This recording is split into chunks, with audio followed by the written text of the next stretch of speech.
Fanandrify amin'izay ihany dia fitarainana miisa folo no voarain'ny fitsarana maleoteny misahana ny fifidianana ny CES hoy Andriamatoa François Rakotojafy filohan'izany androm-panjakana izany. Ny iray amin'ireo dia fitarainana mitaky ny fanitsanana kandida iray ary ny ambiny kosa dia mifototra amin'ny fanafoanana vato avokoa.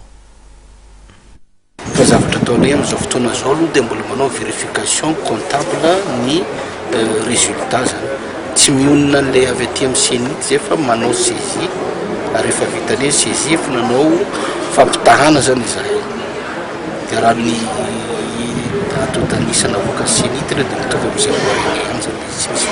Toloandro manomboka ny vaninandro nandatsam-bato du jour à compter de la date du scrutin.